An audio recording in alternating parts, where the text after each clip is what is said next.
नमस्कार मित्रांनो, आज आपण बनवणार आहोत झणझणीत मसालेदार आणि एकदम हॉटेल स्टाईल चिकन सुक्का मसाला। ही रेसिपी इतकी टेस्टी आहे की एकदा खाल्ली की वारंवार बनवावीशी वाटेल। तर आपण वेळ न घालवता रेसिपीला सुरुवात करूया।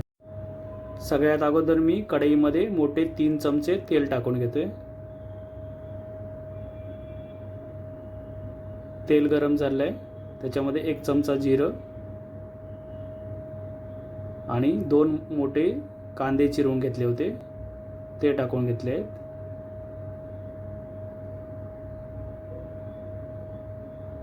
कांदे गोल्डन ब्राउन होईपर्यंत आपण भाजून घ्यायचे।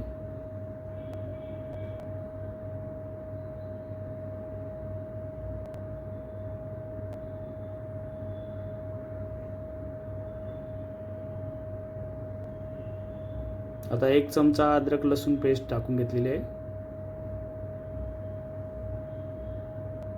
त्यालाही व्यवस्थित परतवून घेऊया।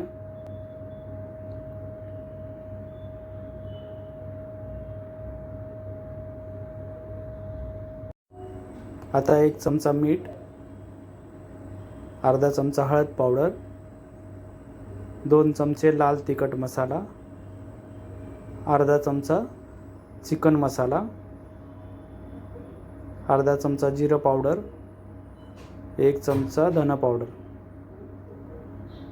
मसाले व्यवस्थित परतवून घेऊया।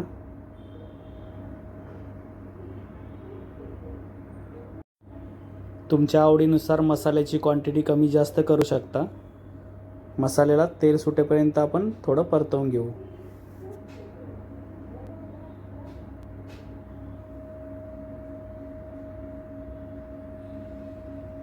मसाल्याला व्यवस्थित तेल सुटलेलं आहे।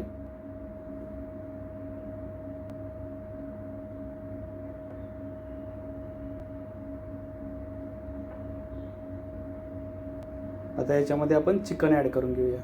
हे 1 किलो चिकन आहे। चिकन व्यवस्थित परतवून घेऊया, जेणेकरून मसाला चिकनला व्यवस्थित कोट होईल।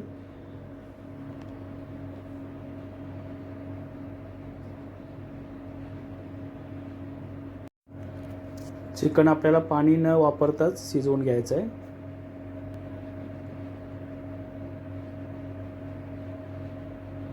थोड्या वेळाने चिकन परतवून घ्यायचं, जेणेकरून खाली लागणार नाही याची काळजी घ्यायची।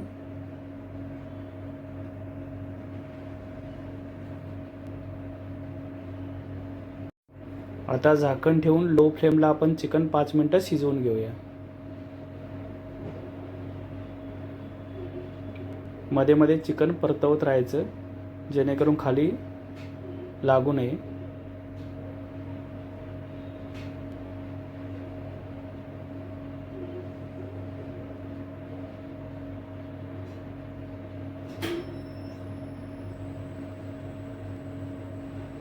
एक 5 मिनिटानंतर बघू शकता चिकनला व्यवस्थित पाणी सुटलेलं आहे।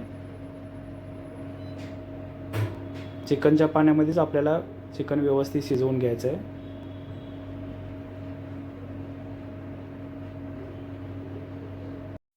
झाकणाच्या वरती थोडीशी आपण कसुरी मेथी ठेवून घेऊया, जेणेकरून ती गरम झाल्यावरती क्रिस्प होईल।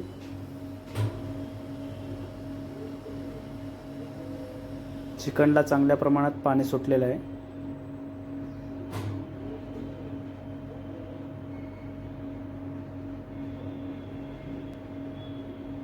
याच्यामध्ये कसुरी मेथी आपण क्रश करून टाकून देऊ। याचा फ्लेवर खूप चांगला येतो।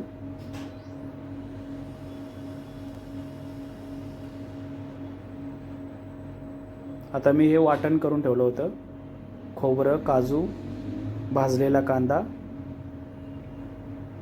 सफेद तीळ आणि थोडंसं धन याचं वाटण केलं होतं ते टाकून घेतलेलं आहे।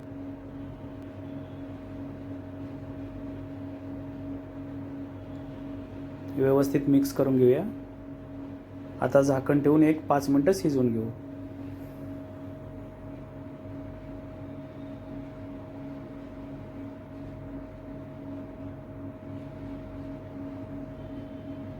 एक 5 मिनिटानंतर बघू शकता चिकन आपलं व्यवस्थित शिजलं गेलेलं आहे। आता थोडी कोथिंबीर टाकून घेऊया आणि चिकनमध्ये मिक्स करून घेऊ.